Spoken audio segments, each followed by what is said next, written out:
अब हम भिन्न पढ़ेंगे। ये हमारा 11 नंबर पे है, ये है भिन्न। भिन्न इसको इंग्लिश में बोलते हैं फ्रैक्शन, है ना, फ्रैक्शन। फ्रैक्शन चलिए, जब किसी पूर्णांक में किसी अन्य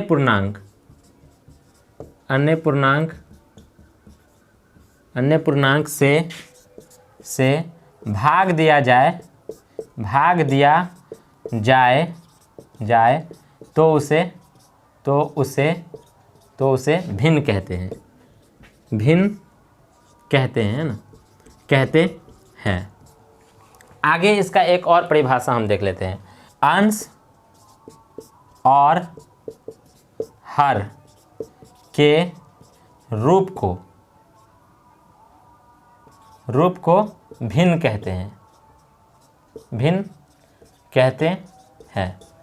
भिन्न होता ही हमारा, जैसे में देख लेते, जैसे में भिन्न हमारा होता ही है। भिन्न हमारा होता ही है, बट्टा रहेगा यहाँ पे, बट्टा के ऊपर रहेगा बट्टा के ऊपर जो रहता है उसे अंश कहते हैं ना। बट्टा के ऊपर जो रहता है उसे अंश कहते हैं, और बट्टा के नीचे जो है उसे हम हर कहते हैं ना। तो यहाँ पर हमारा हर हो गया, है ना। अंश बट्टा हर के रूप में रहता है। भिन्न क्या है? अंश बट्टा हर। भिन्न बराबर अंश बट्टा हर, ये आप हमेशा याद रखेंगे ना। भिन्न हमेशा अंश बट्टा हर होता है। ये आपको पहले से भी पता हो सकता है, या फिर अभी याद रख लीजिए कि भिन्न बराबर अंश बट्टा हर होता है ना। अंश और हर के रूप को ही भिन्न कहते हैं ना। तो वही जब किसी एक पूर्णांक में किसी अन्य पूर्णांक से भाग दिया जा रहा है तो ये भाग ही देना। बट्टा का मतलब भाग ही देना होता है ना। आप हमेशा याद रखेंगे बट्टा का मतलब होता है भाग देना, है ना। ये भी आप याद रखेंगे, है ना, कि बट्टा जो रहता है उसका मतलब है क्या? भाग देना, है ना। जैसे मैं उदाहरण में यहाँ पे लिख ही चुका हूँ, मैं ये उदाहरण दे दे रहा हूँ। जैसे कि 5 में दे दे रहा हूँ 4 से भाग, है ना। 5 में 4 से भाग दे रहा हूँ, है ना। क्या बोलते हैं? ये 5/4 ये हमारा एक भिन्न हो गया, है ना। अंश है ऊपर, इसमें अंश 5 है और हर 4 है ना। अब क्या क्या लिख दूँ? कुछ भी लिख सकता हूँ। 9 क्या लिख दूँ? 12 लिख दूँ, 18/15 लिख दूँ, है ना। 16/4 ही लिख दे रहा हूँ, है ना। और क्या क्या लिख दूँ? ये भिन्न है ना। क्या क्या लिख दूँ? 20/25 लिख दे रहा हूँ, है ना। ये सब क्या है? ये हमारा भिन्न है ना। चलिए, अभी हमें पढ़ना है परिमेय संख्या, जो कि हमारा 13 नंबर पर है। चलिए, परिमेय संख्या।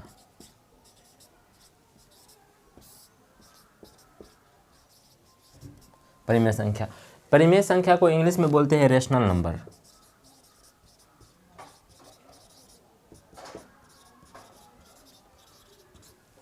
Rational number. चलिए, मैं इसकी परिभाषा लिख रहा हूँ। वैसी संख्या जिसे p/q के रूप में लिखा जा सके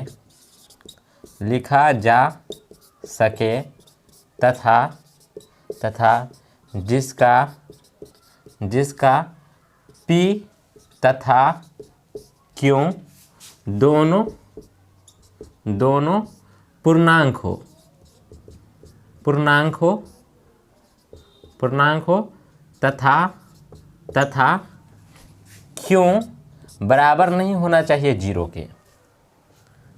q बराबर नहीं होना चाहिए 0 के, परिमेय संख्या कहलाता है ना। परिमेय संख्या कहलाता है।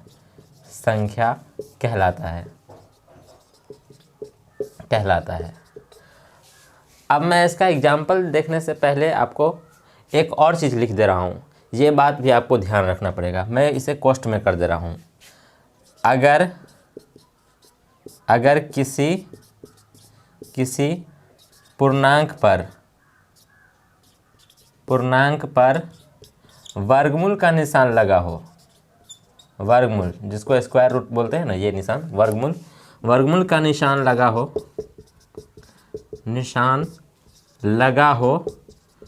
हो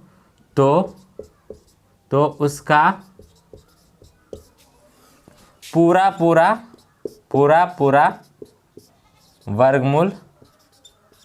वर्गमूल निकलना चाहिए तभी परिमेय संख्या होगा, परिमेय संख्या होगा। अब इसको हम समझ लेते हैं। परिमेय संख्या वैसी संख्या जिसे p/q, अब p/q को समझते हैं, यानी कि बट्टा के ऊपर कुछ रहे, कोई संख्या रहे, है ना, और वो भी पूर्णांक रहना चाहिए, जहाँ जिसका p तथा q दोनों पूर्णांक हो, है ना, दोनों क्या रहना चाहिए, पूर्णांक, है ना। तो बट्टा के ऊपर कुछ रहे, कोई संख्या रहे, बट्टा के नीचे भी कोई संख्या रहे, है ना, यानी कि बट्टा के ऊपर अंश रहे, बट्टा के नीचे हर रहे, अंश और हर के रूप में रहे, है ना। लेकिन ये बात भी ध्यान रखिए कि p तथा q दोनों पूर्णांक हो और हर जो है, हर 0 नहीं होना चाहिए हमारा। अब देखिए क्यों नहीं होना चाहिए 0। अब देखिए मैं इसका एग्जाम्पल दिखा रहा हूँ आपको। जैसे में देख लेते हैं, जैसे कि मैं बट्टा के नीचे 0 कर रहा हूँ, है ना। जैसे कि 5 लिख दिया, 5 के बट्टा में 1 छुपा ही रहता है ना। तो चलिए अब मैं 5 के बट्टा में 0 करके दिखा दे रहा हूँ, उसके बाद हम आगे समझते हैं। 5 के बट्टा में 0 है, मतलब क्या, 5 को 0 से भाग दिया जा रहा है। आप किसी भी चीज़ को 0 से भाग नहीं कर सकते हैं, ये अपरिभाषित है। देखिए मैं आपको मार्कर ही दिखा रहा हूँ, है ना। ये मार्कर है तो अभी ये 1 भाग में है, अभी मैं इसको 2 भाग में कर दिया, एक तरफ ढक्कन आ गया, दूसरा तरफ ये मार्कर आ गया, है ना। तो और भी पार्ट में इसे बांट सकता हूँ। ये मैं अगर इसको खोल दूँ तो 3, 4, 5 जितने भी भाग में बढ़ जाएगा, है ना। लेकिन इसको 0 भाग में नहीं कर सकते। ये अगर बंद भी है, ऐसे है, तो आप ये नहीं कहेंगे कि यानी कि ये 0 भाग में है, ये 1 भाग में है ना। इसका 1 टुकड़ा है, अभी 2 टुकड़ा हो गया, है ना। और भी टुकड़ा कर सकता हूँ, लेकिन ये क्या है, 0 भाग में आप किसी चीज़ को नहीं कर सकते, है ना। ये अपरिभाषित है। हाँ, तो ये बट्टा जो है ना, बट्टा के नीचे 0 नहीं होना चाहिए ना, यानी कि किसी भी चीज़ को आप क्या नहीं कर सकते, 0 से भाग नहीं कर सकते, है ना। 0 से भाग करने पर वह अपरिभाषित होगा, है ना। चलिए तो ये नहीं होगा, है ना, इसको मैं मिटा दे रहा हूँ। हाँ, अब देखिए अब क्या है, p/q के रूप में ना, तो मैं जैसे कि 4 लिख दे रहा हूँ, ये परिमेय संख्या है, क्योंकि इसके बट्टा में 1 छुपा ही होता है ना। तो और भी 5 लिख रहा हूँ, 10 लिख रहा हूँ, 12 लिख रहा हूँ, ये सब क्या है, परिमेय संख्या, है ना। और हाँ, अब बट्टा के नीचे हर में कुछ और भी दे रहा हूँ, है ना। जैसे कि 4/5 लिख रहा हूँ, ये इसका अंश हो गया 4, इसका हर हो गया 5, इसमें अंश 12 है और हर नीचे 1 छुपा ही रहता है ना। सबके हर में 1 छुपा ही रहता है, 1 से भाग ही रहता है। कोई जैसे कि ये मार्कर था ना, तो 1 भाग में है ना। कोई भी चीज़ डायरेक्ट किसी चीज़ से अगर भाग नहीं दिया गया है तो 1 भाग में है वह, है ना। तो ये बात हम ध्यान रखेंगे। और क्या है, हर चीज़ जो है क्या चीज़ से भाग है, 1 से भाग है। ये भी 1 से भाग है, ये भी 1 से भाग है, ये भी 1 से भाग है। चलिए अब मैं, हाँ, इसमें आप ये बात भी ध्यान रखेंगे कि माइनस भी लगा सकते हैं, -5/4, है ना। दोनों में माइनस लगे, ये 5/-4 है ना। या तो अंश में माइनस लगा सकते हैं, या तो हर में, है ना। या फिर या तो अंश में माइनस लगा सकते हैं और हर को छोड़ सकते हैं, या फिर हर में ही माइनस लगा सकते हैं, अंश को छोड़ सकते हैं, या फिर दोनों में माइनस लगा सकते हैं, है ना। ये भी परिमेय संख्या है। अब हम इस बात को समझते हैं कि अगर किसी पूर्णांक पर वर्गमूल का निशान लगा हो तो उसका पूरा वर्गमूल निकलना चाहिए, तभी परिमेय संख्या होगा। तो मैं जैसे कि किस चीज़ पे लगा, इन्हीं सब में से, जैसे कि 5 है ना ये, तो 5 के ऊपर मैं रूट लगा रहा हूँ।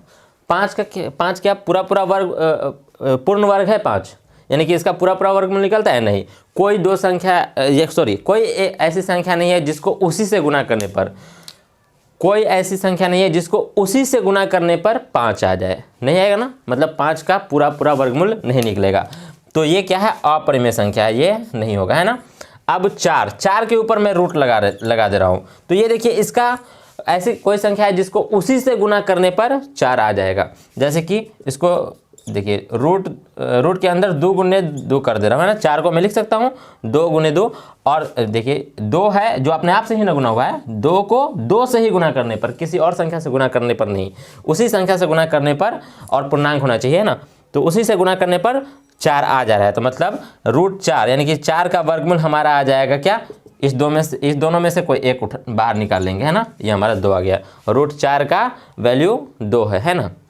चलिए, तो ये क्या है, हमारा एक परिमेय संख्या है। √4 हमारा परिमेय संख्या है, क्योंकि इसका पूरा वर्गमूल निकल गया है, जबकि 5 का नहीं निकला है। तो 5 हमारा क्या है, मैं 5 2 जगह लिख दिया हूँ ना, ये 5/1 बात सेम ही है, ये और ये सेम ही है दोनों। चलिए अब क्या बोलते हैं, मैं 10 के ऊपर रूट लगा करके देख ले रहा हूँ। 10 है ना। अब देखिए 10 का पूरा पूरा वर्गमूल निकलेगा नहीं, कोई ऐसी संख्या नहीं है, कोई ऐसा पूर्णांक नहीं है जिसको उसी से गुना करने पर 10 आ जाए, है ना, तो ये भी नहीं होगा, है ना। चलिए अब क्या, मैं इधर देख ले रहा हूँ 4/5 पर, है ना, तो इसके ऊपर भी मान लीजिए लगा दे रहा हूँ और नीचे भी लगा दे रहा हूँ, है ना, देखने के लिए। हाँ तो क्या है, ये √4 मतलब इसका वैल्यू तो यानी कि इसका 4 का वर्गमूल तो हमें 2 मिल जाएगा, लेकिन 5 का कहाँ से लाइएगा, 5 का नहीं मिलेगा ना, तो मतलब √4/√5 जो है सो अपरिमेय संख्या है ना, ये इस रूप में रहेगा ना। तो ये देखिए ये पूर्णांक नहीं ना है, क्या बोलते हैं, हाँ, और वर्गमूल का निशान लगा है ना, वर्गमूल का निशान लगा है, पूर्णांक नहीं इसीलिए लगा है, तो क्या बोलते हैं, हाँ ये अपरिमेय संख्या है। हाँ इसमें भी अगर लगा दीजिए, या फिर अगर इस तरह से रहे, अगर मैं इस तरह से दिखा दूं कि √4 पे लगा दूं वर्गमूल का निशान, 4 पे वर्गमूल का निशान लगा दूं और 5 पे नहीं लगाऊं, इस तरह से रहे, सिर्फ ऊपर लगाऊं, तो देखिए 4 का जिस पे रूट का निशान लगा है उसका तो मान निकल जाएगा ना, वैल्यू निकल जाएगा ना, 4 का वर्गमूल आ जाएगा ना हमें 2, 4 का वर्गमूल हमें 2 आ जाएगा, 5 पे तो लगा ही नहीं है, तो 5 तो 5 ही रह जाएगा। तो ये देखिए ये तो हमें अंश और हर के रूप में मिल गया ना, ये 2 है अंश, ये पूर्णांक है, 5 भी पूर्णांक है, मतलब हमें पूर्णांक मिल गया, अंश और हर दोनों में पूर्णांक मिल गया, मतलब क्या, ये एक परिमेय संख्या है ना। चलिए अब आपको समझ में आ गया होगा कि परिमेय संख्या क्या होता है ना, अंश और हर के रूप में लिखा होना चाहिए, अंश और हर के रूप में, देखिए अंश और हर के रूप में, और अंश और हर, अंश भी क्या होना चाहिए, पूर्णांक होना चाहिए, और हर भी पूर्णांक होना चाहिए, और अगर किसी पे अंश या हर में से किसी एक पर भी वर्गमूल का निशान लगा हो तो उसका पूरा पूरा वर्गमूल निकलना चाहिए, है ना। अब देखिए, अब ये बात ध्यान रखेंगे कि रूट के अंदर किसी चीज़ में माइनस रहे, तो ये जो है ना इमेजिनरी नंबर होता है, इसको काल्पनिक संख्या बोलते हैं, ये अभी आपको नहीं पढ़ना है ना, ये काल्पनिक संख्या हो गया। आप कोई एक संख्या ऐसे नहीं चुन सकते हैं जिसको उसी से गुना करने पर 4 आ जाए, -4 आ जाए, 4 तो आ जाएगा, -4 नहीं आएगा, है ना। आप बोलेंगे कि -2 को -2 से गुना करने पर आ जाएगा, तो -2 और -2 गुना करेंगे तो माइनस प्लस हो जाएगा, है ना, प्लस में 4 आ जाएगा, है ना, प्लस में 4 आएगा। ये हमारा रूट के अंदर जो माइनस रहेगा तो क्या होता है, वो काल्पनिक संख्या होता है। तो इस तरह से भी हम ध्यान देंगे कि रूट के अंदर माइनस नहीं होना चाहिए, बाहर माइनस रहे तो कोई दिक्कत नहीं है, तो मैं एग्जाम्पल में अब लिख दे रहा हूँ, है ना।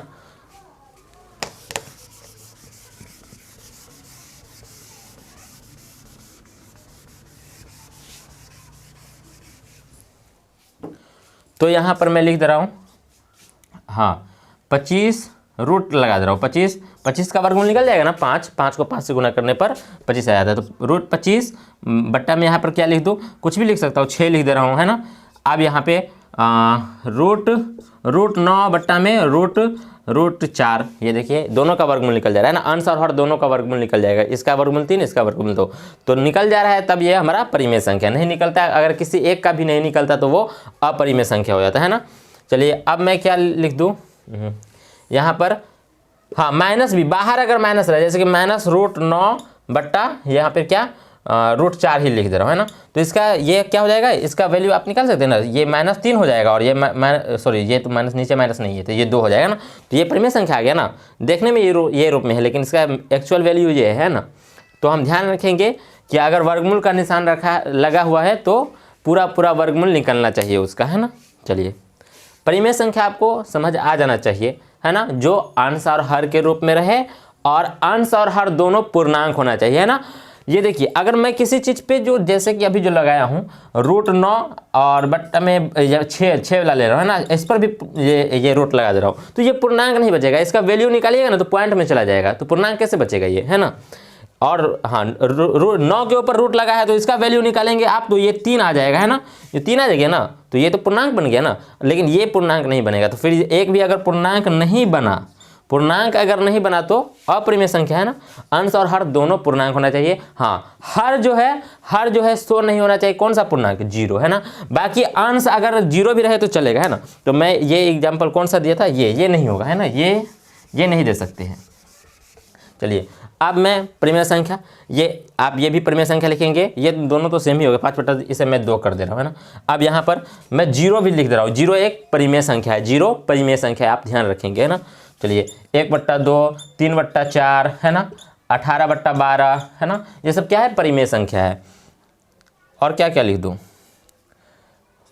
20/5 है ना, ये कट करके वैसे 4 ही आ जाएगा है ना, 4, तो 4 अकेले भी रहे तो क्या है, परिमेय संख्या, क्योंकि कोई भी संख्या अकेले भी है ना तो ये क्या है, ये परिमेय संख्या है ना, क्योंकि बट्टा के नीचे एक छुपा ही रहता है। ये -10 लिख दे रहा हूँ, ये भी क्या है, परिमेय संख्या है ना।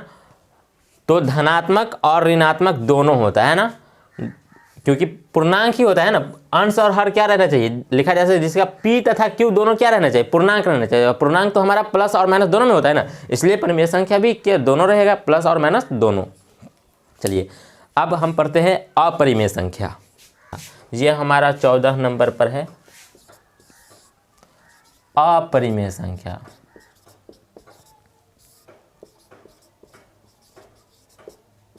इसको बोलते हैं इरेशनल नंबर, इरेशनल नंबर है ना, इरेशनल। तो अपरिमेय संख्या है ना, इरेशनल नंबर। चलिए अपरिमेय संख्या, वैसी संख्या, वैसी संख्या जिसे p/q के रूप में नहीं लिखा जा सके, जिसका p है ना, p तथा q एक पूर्णांक हो, उसे अपरिमेय संख्या कहते हैं, उसे अपरिमेय संख्या कहते हैं।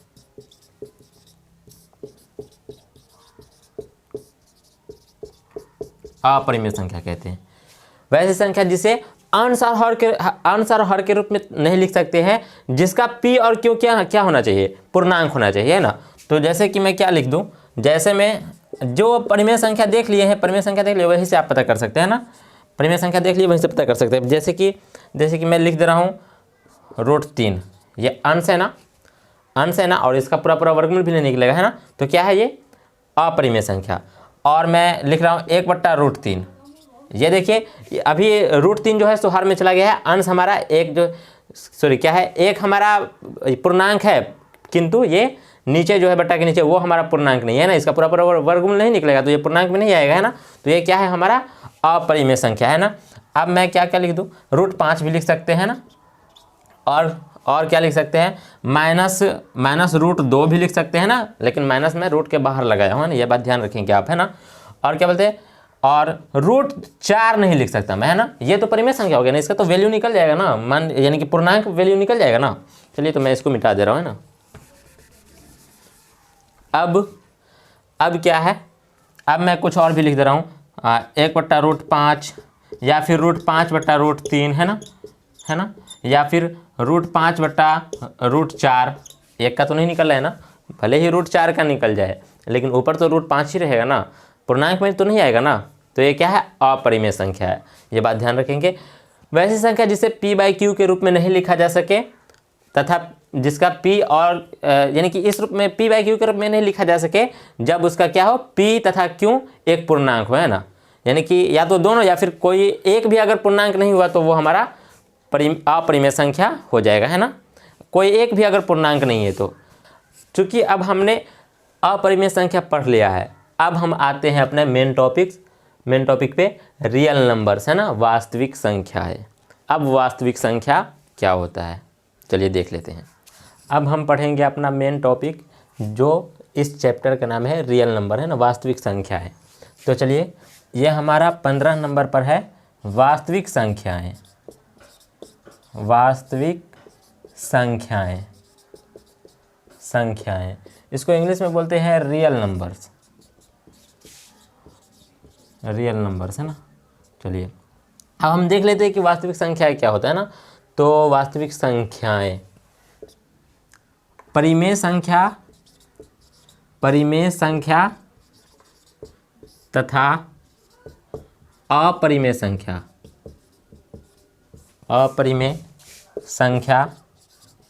संख्या के समुच्चय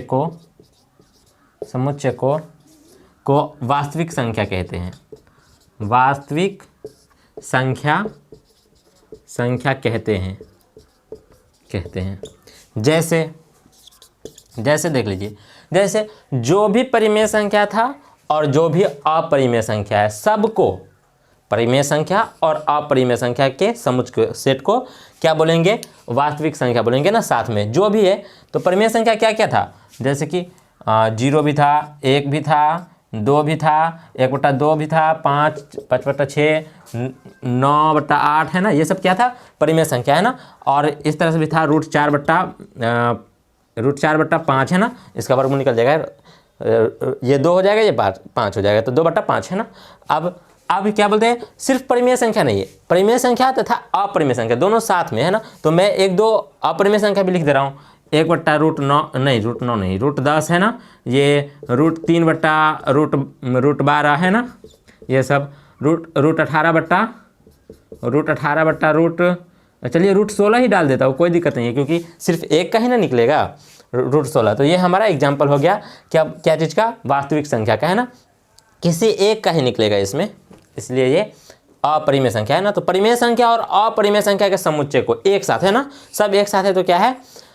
वास्तविक संख्या कहलाता है ना। तो ये वास्तविक संख्या में सभी संख्या आएगा ना, आ गया, सिर्फ काल्पनिक संख्या को छोड़कर है ना। जो मैं बोला था ना कि रूट के अंदर माइनस लगा रहेगा, तो रूट के अंदर माइनस नहीं लगा होना चाहिए ना। तो देखिए किसी में भी रूट के अंदर माइनस नहीं लगा, वो अलग ही हो जाता है काल्पनिक संख्या, जो अभी आपको पढ़ना नहीं है ना।